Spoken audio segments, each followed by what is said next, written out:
Bonjour à tous, ici Adrien. Aujourd'hui on est le samedi 25 janvier 2025 et dans cette vidéo nous allons parler de Gentoo et voir comment installer cette distribution Linux sur notre Raspberry Pi 4 modèle B parce qu'on n'a que ça à la maison. Gentoo supporte l'architecture ARM64 qui est l'architecture des Raspberry Pi. On a réussi à synthétiser un sacré paquet de documentation par-ci par-là chez Gentoo qui parle d'ARM, de Raspberry Pi. Tout ça, on a synthétisé sur linuxtricks.fr. Vous avez le lien dans le descriptif. Et cette vidéo vient vous montrer comment on installe Gentoo sur le Raspberry Pi. Et la première étape, on va aller droit au but. Ici, on va ouvrir le gestionnaire de disque et on va préparer le SSD sur lequel ce système Gentoo sera installé. Vous pouvez installer sur un SSD branché en USB 3, sur une carte micro SD pour que ce soit plus performant. Je le fais avec un SSD ici qui a servi déjà à faire des installations sur le Raspberry Pi. Vous avez besoin de deux partitions. Une partition FAT32 ici. Donc là, au moins 200 mégas. C'est sur cette partition qu'on va installer les fichiers de démarrage et les micro-logiciels du Raspberry Pi. Donc là, elle faisait 300 mégas sur la dernière install, donc c'est largement bon. Par contre, je vais la formater, donc bien en FAT ici. Et puis, ensuite, le reste, ce qui vous reste comme espace libre sur le disque ou la carte SD, vous pouvez le formater en ext4, par exemple. C'est là-dessus qu'on va installer l'ensemble de notre système. Donc là, je reformate tout dans le cadre de cette vidéo, comme ça on part sur quelque chose de tout neuf. On identifie la future racine de notre système, identifiée dans /dev/sdh2, et puis le boot, ce sera /dev/sdh1. Je me munis de l'invite de commande, et je vais me connecter en tant que super utilisateur sur ma machine. On va procéder à peu près de la même façon que quand on a installé Gentoo sur notre ordinateur dans les machines virtuelles depuis le live CD, sauf que là on va pas le faire depuis un live CD, on va le faire directement depuis notre machine. Donc je vais créer un petit point de montage temporaire dans /mnt que je vais appeler Gentoo, et c'est dans ce point de montage /mnt Gentoo que je vais monter mon /dev/sdh2 qui est ma future racine. Hop. Donc je monte ça ici. Et puis, là, dans /mnt/gentoo, j'ai ma racine. Il va falloir que je monte le /boot aussi. Donc, juste avant, je vais créer le dossier boot. Et je monte ici /dev/sdh1 dans /mnt gentoo boot. Voilà. Comme ça, ici, si je vais dans /mnt, dans Gentoo, j'ai mon boot et puis je vais pouvoir avoir la racine de mon futur système. À partir de là, je suis prêt. Je vais y aller d'ailleurs dans le mnt Gentoo. Et qu'est-ce qu'on va faire? Eh bien, on va aller récupérer l'image ARM, le stage 3 ARM de Gentoo. Donc sur le site Download ici, ce qui nous intéresse, c'est la section ARM. Et donc là, on a plusieurs images stage 3 qui sont disponibles. On va partir sur un stage 3 OpenRC, ici, donc je vais clic droit, copier l'adresse du lien, et ici, je vais faire un petit wget de cette archive, donc je suis bien dans mnt Gentoo, hop, ça va me rediriger sur un miroir pour récupérer le stage 3 ARM64, et à partir de là, qu'est-ce qu'on va faire? Eh bien, on va l'extraire, notre archive, ici, avec la commande tar. Donc pour extraire XVF, on va mettre aussi l'option P, importante pour garder les permissions. On va spécifier notre image récupérée, stage 3 ARM64 OpenRC blabla tar.xz, et on va ajouter des petites options en plus, qui est l'option xattrs-include. Donc là, ça c'est ce qu'on fait habituellement pour décompacter l'archive de Gentoo, et notamment c'est pour garder un certain nombre d'attributs et d'éléments qui sont présents dans l'archive. Donc l'option XATTRS includes et l'option numérique owner. Je valide ici et donc ça me décompacte cette archive stage 3. Une fois qu'on a fait ça, on a le système. Maintenant, on va aller s'occuper d'aller installer les fichiers de la fondation Raspberry Pi. Alors, pour ça, on va aller sur le GitHub de Raspberry Pi. Donc, ici, c'est cette adresse-là, github.com/raspberrypi/firmware. Et donc, là-dedans, on va retrouver tous les micro-logiciels dont on a besoin pour démarrer notre système. On retrouve le noyau aussi, kernel, etc. Donc, on a tout ce qu'il faut. Donc, pour récupérer ça, comment on va faire? On va se mettre dans le répertoire root, qui est notre répertoire personnel, et on va aller faire un petit git clone. Donc, bien sûr, il vous faut la commande git installée sur votre machine, et on va aller récupérer le dépôt ici, firmware de Raspberry Pi. On va ajouter une petite option, voilà, pour pas récupérer tout non plus le dépôt GitHub. Et on va avoir donc dans le dossier ici firmware, on a quoi? On a notre dossier boot.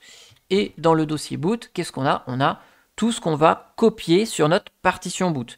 Donc là, on fait un simple cp-a de firmware boot. Tout ce qu'il y a là-dedans, on va le copier où? Eh bien, on va le copier dans mnt gen2 boot. Je vous le mets en haut de l'écran ici. Hop, voilà. Donc, comme ça, maintenant, si je vous fais un petit ls de mnt gen2 boot, dans le boot de notre futur gen2, sur le SSD, on a tous les micro-logiciels qui vont bien, des images sur le noyau aussi. On va en plus faire quoi? Eh bien, on va copier les modules, parce que là, on a le noyau, mais on n'a pas les modules du noyau. Donc, ces modules, ils sont où? Ils sont non pas dans firmware boot, mais ils sont dans firmware module. Et donc, on va copier le dossier module dans /mnt/gen2/lib. Hop, voilà. Comme ça, maintenant, dans /lib de notre futur gen2, on a tous les éléments qu'on a déjà sur notre système. Et on va retrouver quoi? On va retrouver notre dossier module. On vient de déplacer les modules liés au noyau. À partir de ça, qu'est-ce qu'on va pouvoir faire? Eh bien, on va pouvoir configurer quelques fichiers quand même pour que notre Raspberry Pi puisse démarrer. Donc, je vais aller dans /mnt gen2 boot et on va créer le fichier cmdline.txt qui, vous savez, sur un Raspberry Pi contient les options pour démarrer notre système. Donc ici, les premières options, ce sont celles-ci. Je ne les commande pas. Par contre, ce qui est important, root égale, vous mettez le périphérique qui va contenir votre partition root. Donc c'est /dev/sda2. Pourquoi SDA? Parce que quand on va brancher notre SSD dans le Raspberry Pi, il sera vu comme étant le premier disque, donc SDA. Mettez pas SDH. SDH, c'est tel qu'il est identifié sur ma machine ici, parce que j'ai plein de disques.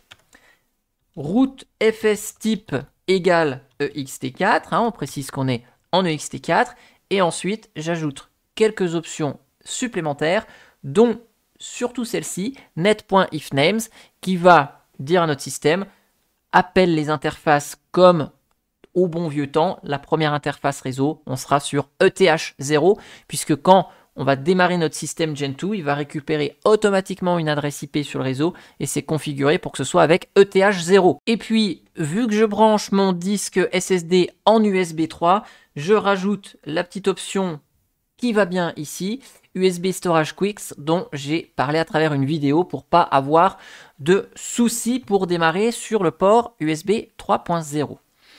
À partir de là, on a donc paramétré le démarrage de notre Raspberry Pi avec les petites options qui vont bien. On va s'occuper du fichier etc fstab. Donc on va aller éditer notre fichier mnt gen2 etc fstab pour pouvoir monter les partitions comme il faut au démarrage. Donc là, on a un petit peu des commentaires. Nous, on va mettre dev SDA1, qui sera donc la partition /boot en FAT, hein, donc vfat.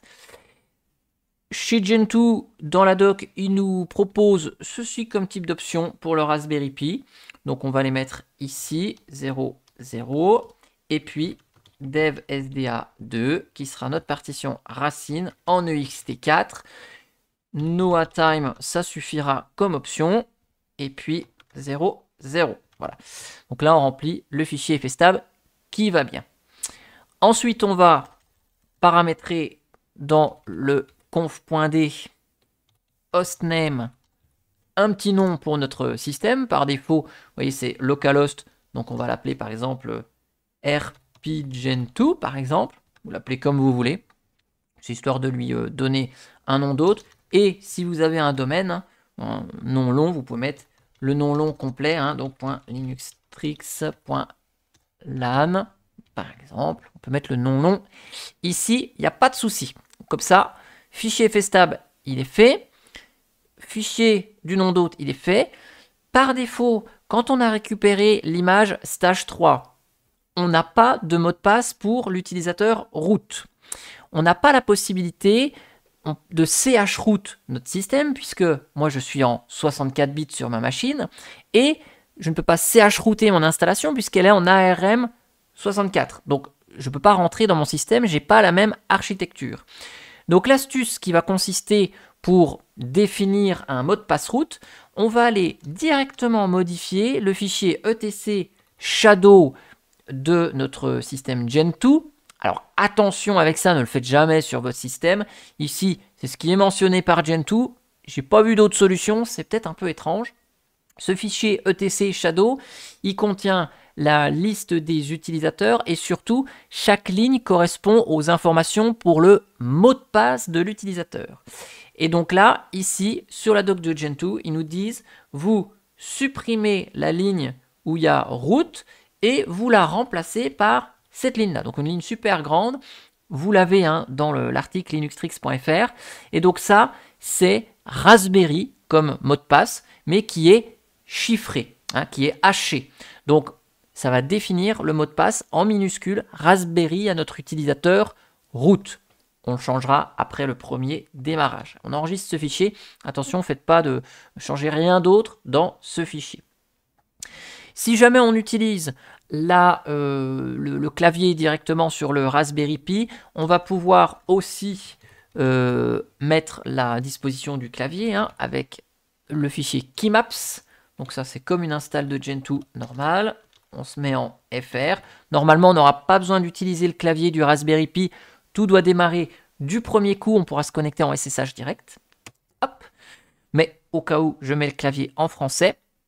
Et nous, vu qu'on va se connecter en SSH et qu'on n'a qu'un seul compte, qui est le compte root, ce qu'on va faire, on va modifier le fichier sshd config et on va autoriser la connexion en tant que root. Donc ici, je vais mettre permit root login à yes, puisque pour le moment, on n'a qu'un seul compte. On rechangera et on enlèvera cette ligne-là une fois qu'on aura créé notre utilisateur. Hop. Donc soit on peut faire ça, soit éventuellement on a une clé publique hein, disponible. On utilise déjà un système de connexion SSH par clé. Donc ici, si je vous prends par exemple ma clé publique, hein, hop, ça, je peux la prendre et je peux la copier directement dans /mnt gentoo root. Ici, je peux créer déjà le dossier caché .ssh. Je vous montre les deux méthodes. Et là, vous pouvez créer le fichier authorized keys, un simple fichier texte, et puis vous mettez votre clé publique dedans, et comme ça, on n'a pas besoin d'utiliser le mot de passe de root, ni d'autoriser le root, la connexion en root dans SSH. On se connecte direct avec notre clé. Tout le monde n'a peut-être pas forcément ceci, donc je vous montre aussi la possibilité de vous connecter en tant que root directement. Et SSH, il est très capricieux sur les permissions, hein, donc il faut bien mettre les bonnes permissions. Vous pouvez faire un petit chmod 700 sur le dossier .ssh qui est pour route. Et le authorized keys, le mettre avec les droits 600, histoire qu'on n'ait pas de soucis là-dessus. Et le serveur SSH, il ne va pas démarrer automatiquement quand le système va démarrer. Donc, on n'a pas la possibilité de faire le RC update, blablabla. C'est pas possible. Mais OpenRC est quelque chose de très rustique. Et donc, si on va dans MNT Gen2 ETC Run Level Defaults, hein, on va faire tout niveau fichier. Ici, on a les services qui se démarrent au démarrage du système. C'est l'équivalent quand on va faire un RC update, add le nom du service default, ça va créer un lien dans ce ETC run level default. Donc on va juste faire un lien symbolique de quoi? De /etc/init.d/sshd dans ce dossier-là qu'on va appeler sshd. Donc là, si je vous fais un ls, c'est affiché en rouge puisque je n'ai pas sur mon système de /etc/init.d/sshd. Par contre, quand on va démarrer le système, ça existe et ce sera donc activé au démarrage automatiquement.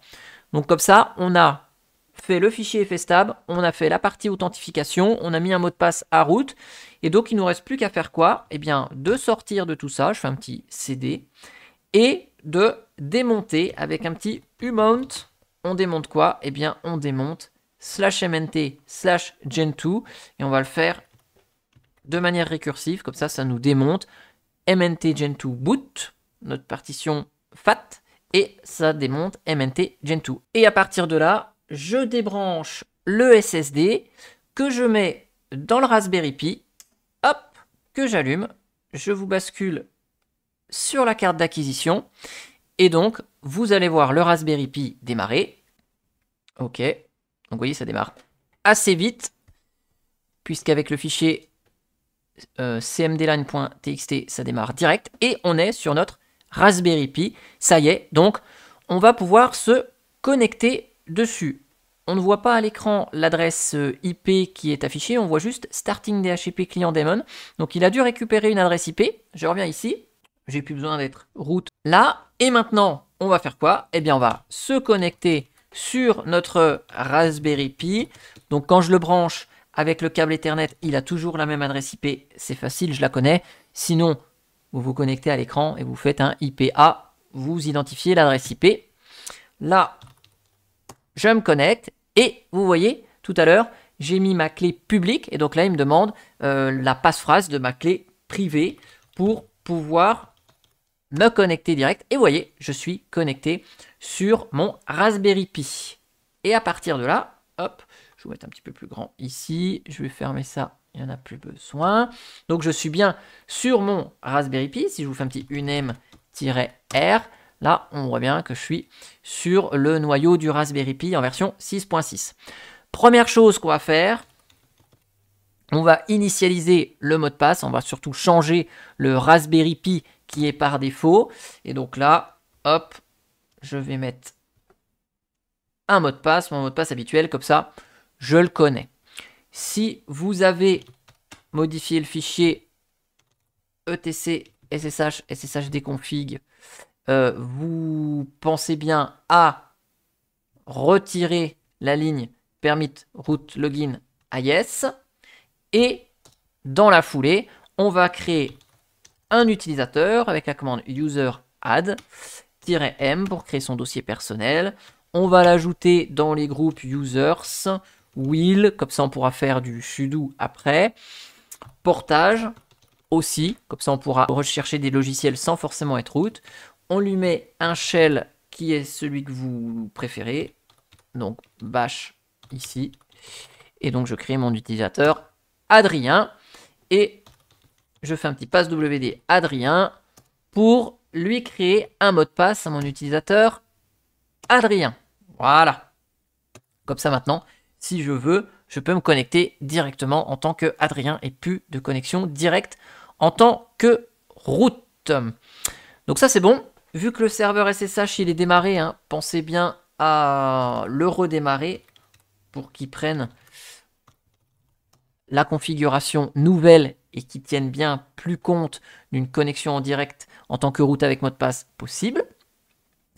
On est sur un Raspberry Pi, donc si je vous fais une petite commande date, vous voyez la date elle est complètement erronée.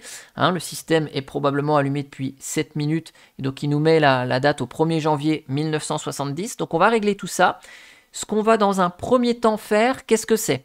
C'est supprimer le service qui s'appelle HW Clock, qui est là au bout.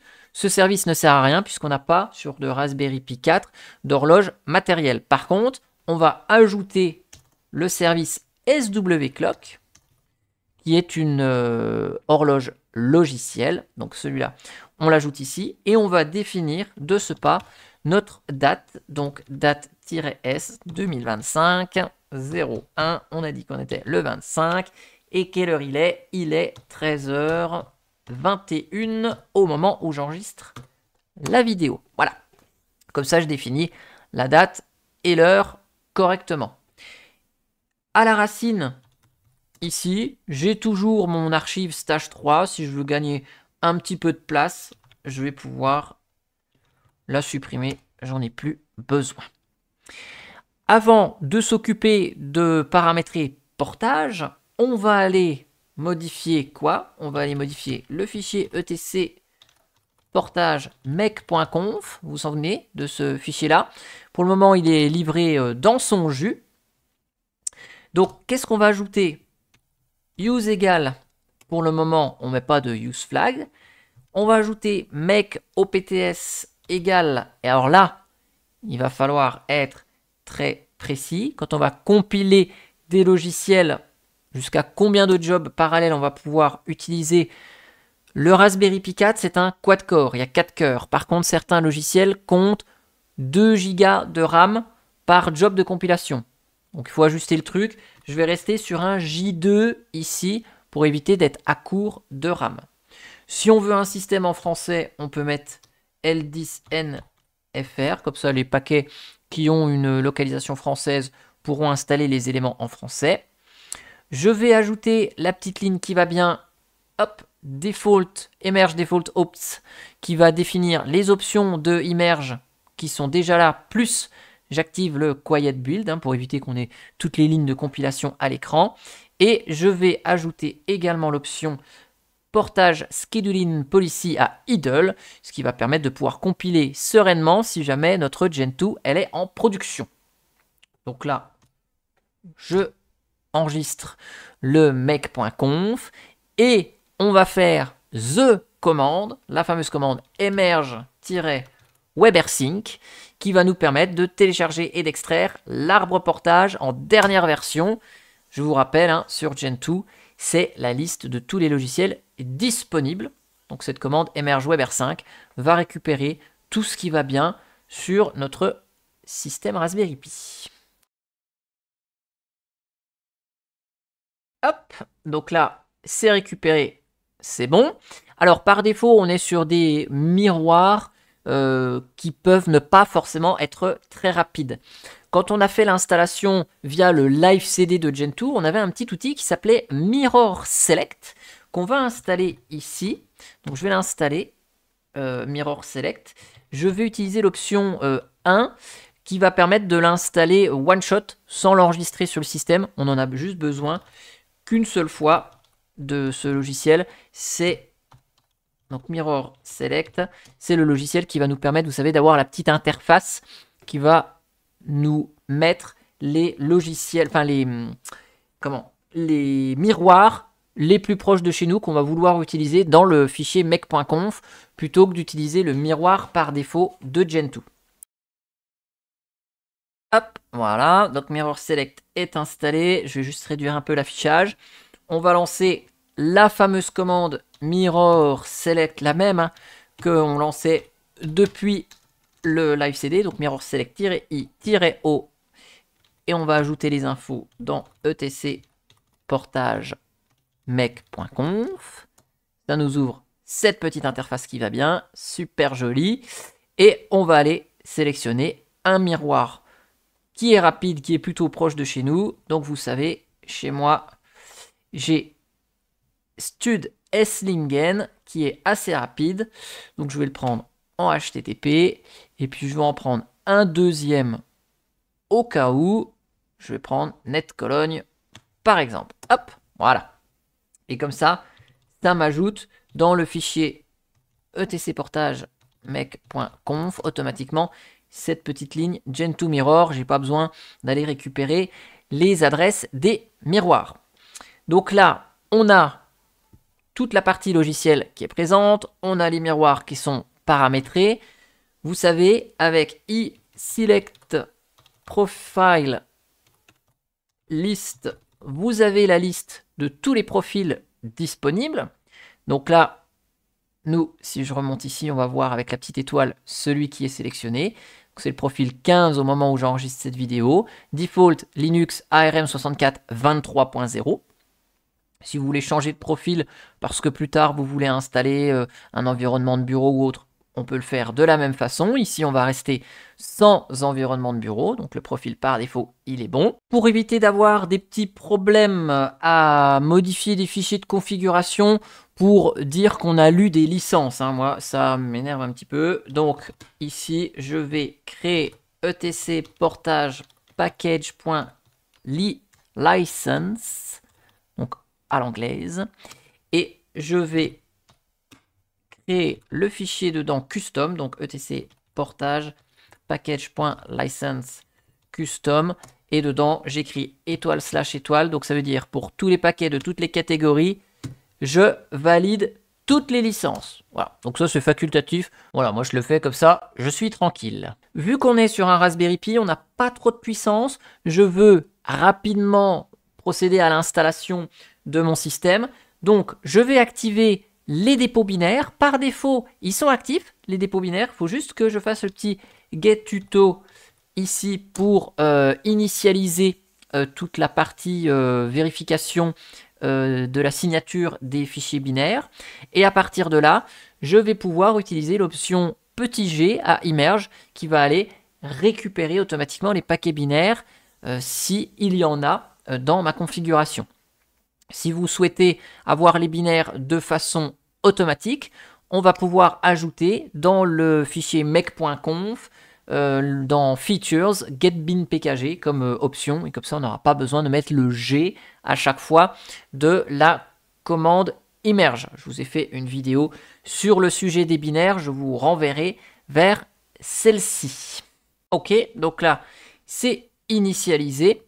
Et donc là, si je fais un petit immerge-avudn@world et surtout que je précise l'option petit g, eh bien si j'ai des paquets binaires qui peuvent être récupérés, eh bien ils seront récupérés, ils vont être affichés en violet. Donc là, entre l'image qu'on a récupéré stage 3 et là tout de suite maintenant, il y a peut-être des mises à jour. Donc on va voir ce qu'il nous propose. Je vous conseille de les faire. Vous voyez ici, il y a 15 binaires sur 20 paquets au total à installer. Donc ça permet de gagner un petit peu de temps. Là, je ne fais pas la mise à jour. Ça ne nous empêche pas de continuer la vidéo et l'installation, hein. Mais bon, on va gagner un petit peu de temps. On fera ça après. Pour continuer à configurer notre système, on va éditer le fichier etc local.gen, vous savez, pour pouvoir mettre les locales sur notre système. Et nous, notre système, on va le mettre en français, donc fr_fr.utf8. OK. Et on fait le petit local-gen. On régénère les locales. Et après, comme d'habitude, on va faire un petit iSelect local list. iSelect local list. Ici, on a la locale CUTF8. Je vais prendre cette locale-là. C'est la numéro 4. Donc, un petit iSelect local 7.4. Hop là, voilà. Comme ça, on met notre système en français. On va configurer aussi le fuseau horaire. Donc, on va faire comme sur une install normale de Gentoo. Je copie-colle la commande. Je mets Europe/Paris. C'est mon fuseau horaire dans ETC Time Zone. Et je refais un petit immerge, -config. Et je configure quel paquet? Eh bien, je configure le paquet time zone-data. Hop. Et donc ici, hop, il a reconfiguré le fuseau horaire qui va bien. Vu que, je vous rappelle, on n'a pas d'horloge matérielle dans le Raspberry Pi, on va devoir configurer au moins un service NTP pour pouvoir avoir l'heure à travers le réseau et qu'à chaque fois que notre système redémarre, on ait quand même une heure qui soit à l'heure. La seule possibilité, c'est de le faire avec un service NTP. Donc on va installer un service NTP à travers le paquet Chrony, C-H-R-O-N-Y. Je vais mettre la petite option "-G", comme ça si on peut l'avoir en binaire, et ce serait pas mal. Donc là, on va récupérer Chrony. Hop, donc vous voyez, tout est en binaire. Donc là, il me récupère des paquets qui va simplement me décompresser, donc zéro compilation, et donc ça va quand même beaucoup plus vite. Ça nous permet en tout cas de configurer très vite les éléments essentiels de notre Raspberry Pi, quitte à recompiler l'ensemble de notre système après si on veut avoir un système Gen 2 vraiment pure source, si je puis dire, avec l'ensemble de notre système compilé sur notre processeur de Raspberry Pi. Sachez que par curiosité, je l'ai fait et ça a pris 19 heures sur une installation minimale sur mon Raspberry Pi 4 avec ses 2 petits gigas de RAM. Donc là, c'est sûr, on n'est pas aussi rapide qu'une Alpine Linux au niveau de l'installation, mais on a échappé à toute compilation. Et donc, on va faire un petit etc init.d chrony start. On démarre le service NTPD et bien sûr, on fait le petit rc update add chrony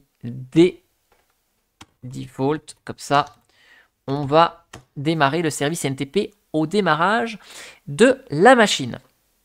Et puis, on va terminer quand même sur un petit truc dans les choses obligatoires pour pouvoir utiliser notre Raspberry Pi.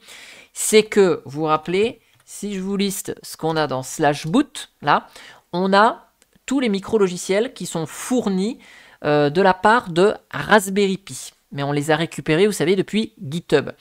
Le problème de ça, c'est que ces fichiers ne seront jamais mis à jour. Ce sera à vous de les mettre à jour, vous, manuellement.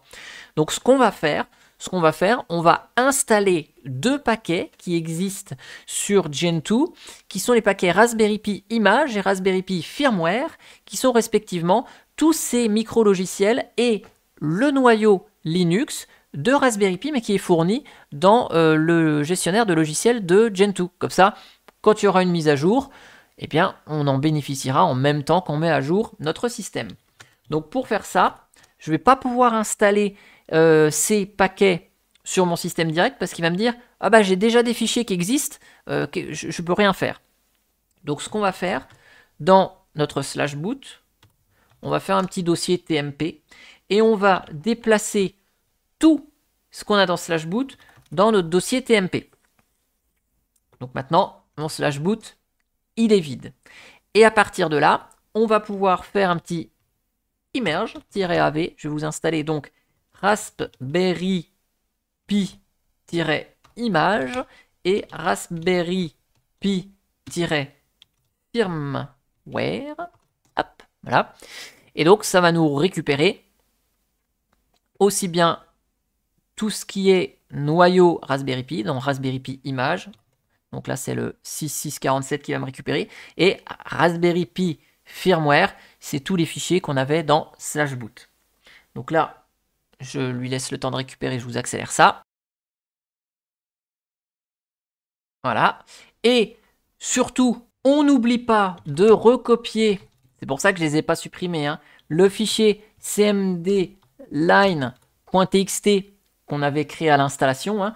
Je le remets bien dans /boot cmdline.txt parce que celui qui est livré par défaut n'a pas forcément les bonnes options. Et donc, si tout se passe bien, on pourra supprimer le dossier TMP après le prochain redémarrage du Raspberry Pi. À partir de là, notre Raspberry Pi, il est fonctionnel. Hein. Je vous montre quand même que avec le petit uname-r, on est sur le noyau 6674 qui était livré sur le GitHub de Raspberry Pi. Je vous fais juste un petit reboot pour vous montrer que, hop là, voilà, notre Raspberry Pi redémarre bien quand même en ayant fait les manipulations et en installant le noyau qui est fourni par le paquet Raspberry Pi Image. Et vous allez voir qu'on aura un noyau dans une version un petit peu plus ancienne, mais c'est pas très grave, au moins il sera mis à jour régulièrement quand on mettra à jour notre système. Donc là, je vous laisse voir le bout du Raspberry. Ok, je reviens là, je me reconnecte là, le temps que le réseau soit récupéré. Ok, et si je vous refais le petit unem-r, vous voyez que il est un petit peu plus ancien, le noyau fourni par Gentoo, mais ça redémarre bien. Et donc là, je peux aller dans /boot et faire un rm-r tmp. Voilà, j'ai plus besoin de ce fichier temporaire. Juste pour terminer cette vidéo, on va pas le faire ensemble. Si je vous fais un petit IPA, vous voyez que on est uniquement en filaire. J'ai une adresse IP sur ETH0. Si vous souhaitez connecter plus tard votre Raspberry Pi avec le Wi-Fi, vous pouvez installer Network Manager. Donc il existe Network Manager, c'est plus facile que de manipuler WPA Supplicant en ligne de commande. Vous avez les infos aussi dans le tuto qui est joint à cette vidéo, vous expliquant comment installer Network Manager, comment le mettre par défaut. Et j'avais déjà fait un article sur le site linuxtricks.fr qui vous explique, une fois que Network Manager est installé, comment vous pouvez ici, via une simple commande, lister les réseaux Wi-Fi qui sont à proximité et vous vous connectez avec ce type de commande. Ça vous demande la passphrase et après, ça garde mémorisé la connexion au réseau Wi-Fi. Donc, c'est juste 2 commandes. C'est beaucoup plus simple que des fichiers de configuration à se taper avec WPA Supplicant. En tout cas, j'espère que cette vidéo sur l'installation de Gentoo sur un Raspberry Pi vous aura plu. N'hésitez pas à mettre des commentaires à cette vidéo pour enrichir, donner votre expérience si vous avez aussi déjà testé Gentoo sur un Raspberry Pi. Et moi, je vous dis à bientôt pour une prochaine vidéo. Allez, ciao, ciao, bye bye!